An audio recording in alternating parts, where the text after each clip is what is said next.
Hey, what's up you guys? I'm Sara Lubratt, and today's video is going to be different than most of my videos. I'm just gonna like sit here and talk through some things, also externalize some things, and just kind of give you guys like an overall update on projects I'm working on, my current thoughts on publishing, and stuff like that. There's no form to this video. I'm just gonna like sit here and chat for a while. The main thing I think I want to talk about in this video are my current thoughts on publishing. But first things first, I have had 2 podcast episodes recorded now for a year, and I have not put them out yet. I think I'm gonna put them out next week, releasing the first podcast episode on March 3rd, which is very exciting. Like I said, I've been sitting on these 2 episodes for a year. I literally think I filmed them last February. And I'm so incredibly grateful for the 2 people that like interviewed with me that early on and that were like guests on the podcast. And I kind of feel bad that I haven't put them out yet. I also told myself a long time ago, which is why I haven't put them out yet, that when I first started rolling out the podcast, or like my plan to roll out the podcast was I wanted to drop 3 episodes like all in the same day and then switch to like posting every other week. And I don't think that that is a realistic plan for me. I think that that is like way too much planning right now. So I'm just gonna start with posting every other week. My goal is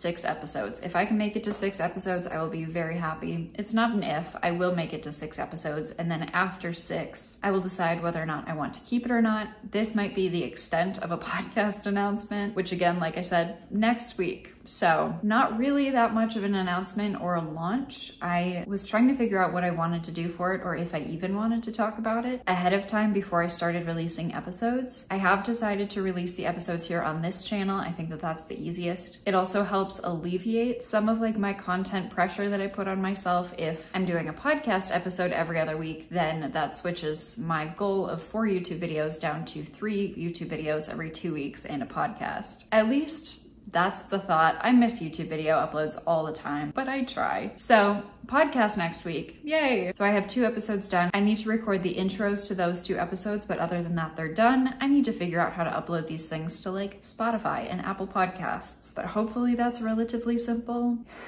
I say that now, we will see, because I don't think I've talked about the podcast at all. I'm not going to say the name yet. You guys will know the name next week when the first episode drops. But the gist of the podcast is talking to full-time creative people, basically about what they do and how they do it. How they started, how what they do pays the bills, sort of like what their big break was, just sort of bringing awareness to all of the possibilities for creative fields. Whenever I work on the podcast, I get super, super excited about it. And then whenever I'm not working on it, I'm kind of like, maybe this is a dumb idea, which is kind of why I'm telling myself the 6 episode point, because I know 2 more people that would say yes if I asked them to film an episode with me soon. So I'm fairly confident that I can hit that 6 episode mark, and then anything beyond that is amazing. But when I'm not actively working on it, I get really in my head about it. So when that comes out, I would love to hear your guys' feedback about what you want to see more of in a podcast-like format. So that's the podcast update. I've been talking about that for a very long time, but that's finally coming out next week. Next up is publishing. I know that I've talked about this a lot here on my channel. I have wanted to be traditionally published since I was a little kid, but I've recently been seeing a trend on Instagram and TikTok, and I don't know if it's a trend or if I've just seen like 2 videos like this, and if I can find it, I'll put it on screen. But it was a traditionally published author talking about her publishing timeline and like how long it took for her to publish her first book, including how long it took her to write it, which I think for the one that I'm thinking of was 2 years. And then I think she queried for about 9 months, and then I think she went back and forth on edits with her agent for, I don't remember if it was 6 months or a year, and then they were on submission for a year to publishers. And then once you get a publisher, the timeline is 18 to 24 months. And I knew that traditional publishing took a while, but I was only thinking of the 18 to 24 months. So I have been querying for a couple months, had to take a couple months off for the holidays, but basically I have sent some queries. But if I am on this person's timeline, for example, my book isn't going to be published if it gets picked up for another 4+ years. Like, that was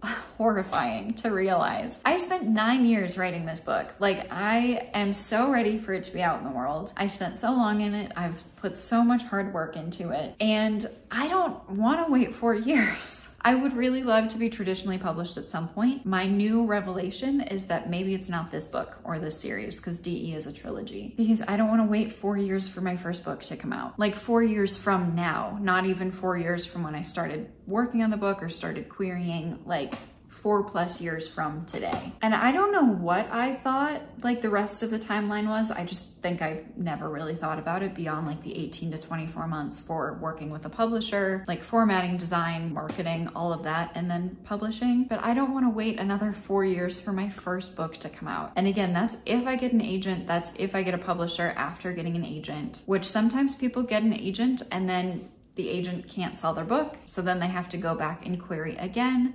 It sounds incredibly time consuming. I've noticed that it takes me like 30-ish minutes to research and query one person, sometimes more if I have to dig, so like upwards of an hour. So like I'll spend 2 hours and be able to send out 3 queries. The whole thing is incredibly time consuming, which is just not something I thought about, is basically what I'm trying to say before I actually had reached this step. Also, one of the agents that I queried had on their website that they receive 300 to 400 queries a week. And if you've ever been on Publishers Marketplace, it shows how many deals an agent has done in the last like 12 months, and then how many 6-figure deals they've done and how many overall deals they've done. It seems like most agents will have somewhere between like 1 and 6 deals in the last 12 months. So if somebody's getting 300 to 400 queries a week, it's just like a numbers game, and you have to like find the right person at the right time, not only the right time for what they're looking for, but also the right time for the market, which is in like 3 or 4 years. So completely speculative of like what an agent or what a publisher thinks is going to sell well in a couple years. Like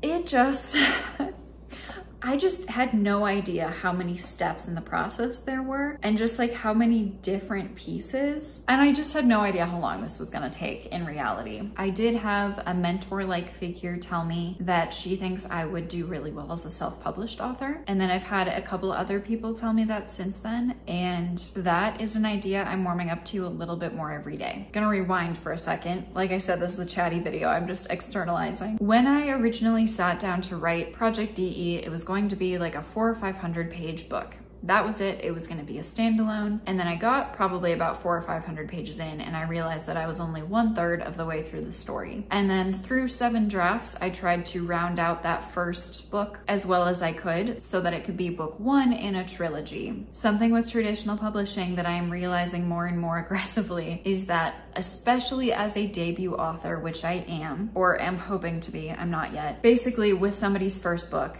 a publisher doesn't know how well it's going to sell, so you might not sell more than 1 book, which is why even if you're attempting to pitch a series, you should just include a line in your query letter that's like, this has strong series potential, which is problematic when this story is not a standalone. And like, I knew that when I started querying it, but I was lying to myself and I was like, it's enough, like it could work. It would be so unsatisfying if this book was a standalone. I'm currently editing this video and wanted to correct that because I don't think that the end is like unsatisfying when it's considered to be part of a series. But if book 1 as it currently stands was only published and books 2 and 3 never were, then it would be really unsatisfying, because even though there's plenty of things that get resolved and rounded out at the end of book 1, the main plot and gist of the story goes throughout all 3 books. So book 1 would not make a good standalone as it is currently written, but would make a really good book 1 in a 3-part series. And I would have to completely restructure the book or write the entire book into 1 book of like 900 pages in order for a traditional publisher to probably be happy with it as my debut novel, because there's no certainty that a publisher would want to buy book 2 or even book 2 and 3. And that's something that I'm realizing, is that this book might not ever get picked up by a traditional publisher because of how I've structured it, which like it is what it is, but just like some interesting observations I've been having, and I've been trying to think through a little bit more logically of like, this might not be the book that gets traditionally published for me. I do have other back burner projects that are supposedly standalones, and if I am able to write them and they stay standalones, then maybe those books get traditionally published. I've also had the dream of having books 2 and 3 drafted for Project DE before book 1 is published. They don't need to be finally edited or anything, but the idea or like the entire gist needs to be on paper before I publish the first book, which is mostly so that I don't like take in external feedback, or so that I don't listen to negative book reviews and things like that. And that's just like a personal goal. I think that that would be really beneficial for the first books that I put out into the world, which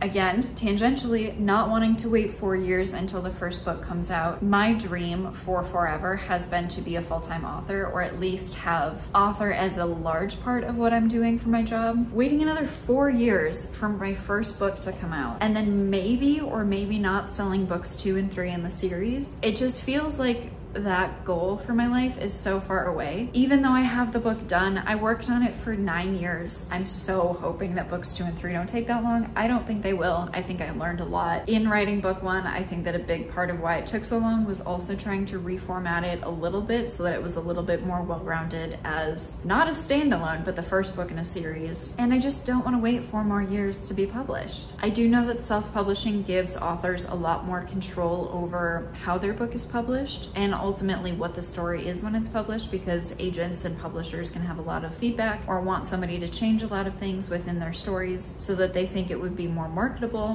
which can sometimes be a good thing and sometimes be a bad thing. So I know that I would have a lot more control as a self-published author, and I have entertained the idea of being a hybrid author. I just didn't think that I was going to be doing that this soon, but I also never really considered it. Part of how much control an author has being self-published is terrifying to me, because while there's so many good things that can come out of like being so in control of your story and how it's published and what the cover looks like and everything, it's also so terrifying to be the one in control of everything, because then if something goes wrong, it's your fault, you know? So there's definitely perks and not perks to that. And I think honestly, one of the biggest things that I just like haven't considered self-publishing for is because when I see a self-published author's book, there's never a hardcover option. And I am such a hardcover girly that I like never looked into it until literally 2 days ago. Apparently hardcover books cost about twice as much to produce as a paperback. So for a self-published author, it makes a lot of sense to not have a hardcover option. I didn't really look into it beyond knowing that it's double, so I don't know what that means exactly. I know that it would mean that a self-published author would make less on a hardcover copy than they would on a paperback, but hardcover copies also cost more anyways, and that's probably because they're more expensive to produce. I just kind of assumed it wasn't an option because I don't feel like very many self-published authors have hardcover options, but if I choose to self-publish, I definitely want there to be a hardcover option because that is my personal format of choice. I've also seen some of my self-published writing friends online do Kickstarters before they release a book to help pay for some of the upfront costs like formatting and getting a cover designer and editor, publishing some of the books, etc. Or if they have like a special edition like a hardcover or whatever. And so then that's a possibility. And then I get into the whole issue of this would be something very new to me because I have been thinking towards traditional publishing for so long that part of me is like, oh, then I need to like do a self-publishing practice run before DE comes out, because I don't want DE to be like the guinea pig basically,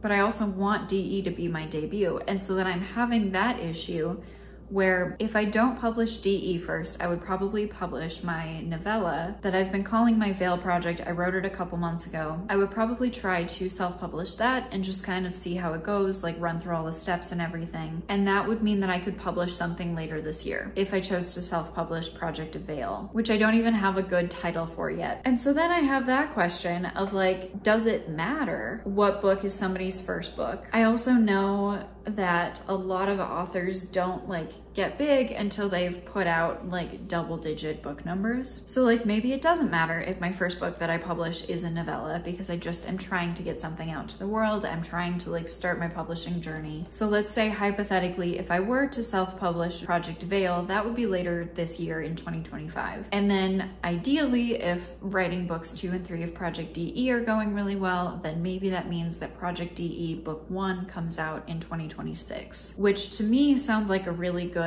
publishing plan of like a cadence for books coming out every like 9 months to a year. I think that that's something that I could maintain. I think that that publishing frequency could work really well for me. I say after it took me 9 years to write a book. I like the idea of it. We'll put it that way. I like the idea of 9 months to a year. instead of 9 years. But I could also always just like start somewhere and then, you know, reevaluate as I go. This is not like I'm not committing to anything, obviously. I recently posted asking authors whether they were traditional, hybrid, or self-published and why. And most of the people that responded to my poll were self-published, and the reasons consistently across everybody that responded were the control that they have being self-published and the impatience with the traditional publishing process, which now, after realizing that like it can take 4+ years, if not longer, because like you might not get picked up when you're first trying to query a book, which now I'm really starting to understand. The impatience part definitely plays into what I'm feeling right now. I have recently felt very overwhelmed by the state of the world and the threat of AI, and the only things that make me feel better are when I'm out in nature or when I'm being creative. And so starting to publish sooner as opposed to waiting until 4+ years to be published for the first time, I think that that would help my mental state of, you know, just like this kind of looming dread that I've been feeling recently, because it would be much more actionable to start coming up with a publishing plan and kind of trying to figure out how I'm going to move forward with that if I were to choose to self-publish, as opposed to waiting and waiting and waiting and waiting for TradPub to happen. But then I go back to, even if I decide to do that, do I want DE to be my debut? And does that mean that I just publish something for the first time next year? I don't think there's any chance that I would publish DE by the end of 2025, but I could see sometime in 2026 being pretty realistic. The only question would be whether or not I wanted to publish Project Veil before Project DE. Project Veil is very much like a winter story, so I would be thinking like late fall, early winter, but that could be really fun to like practice like my marketing, practice like finding an editor, a cover designer. And there's something about it being a novella that feels less stressful a little bit because it's not as big of a scope as Project DE is, because it's book 1 in a trilogy. If you are a published author, I would love to know if you're trad or self or hybrid. I would also love to know why, and if your reasons line up with what other people were saying, and if that's impatience and control. I also feel kind of bad because like I started my YouTube channel, I think it was 5 years ago. We might be at 5.5 years now. And when I first started my YouTube channel, one of my first videos was finishing or realizing that I was writing the end, or what would be like a good end to a first book if I wanted to make DE a trilogy instead of a standalone. Again, at the supposed 400 pages, but realistically it would be like 900 pages. 900 pages plus, honestly, when the story is complete. So I also feel like I have a little bit of an obligation to put out some kind of writing sooner rather than later, so that people that have been following me forever, and I freaking adore you guys, but I feel really bad, honestly, like probably way more than I should, that I haven't published something for you guys to read. And it just like kind of feels like not what I want if I wait another 4+ years to be published and to put something out in the world for you guys to read. And I really appreciate how loyal some of you guys have been to watching my videos, commenting on my videos. Like I really appreciate and love seeing like the same usernames pop up, but I just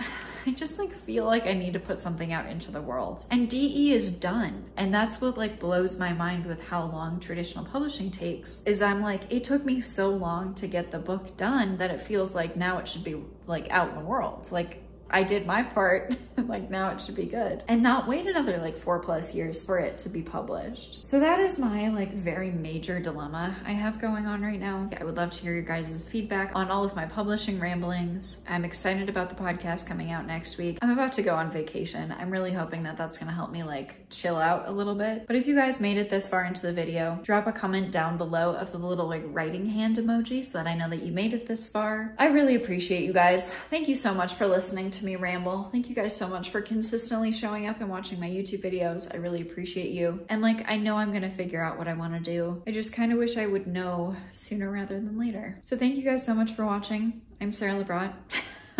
Hopefully I'm a little more chill the next time I talk to you guys in the video, but I hope you're having a wonderful day. I hope your writing is going well, and I will talk to you guys in the next video. Bye. Oh man.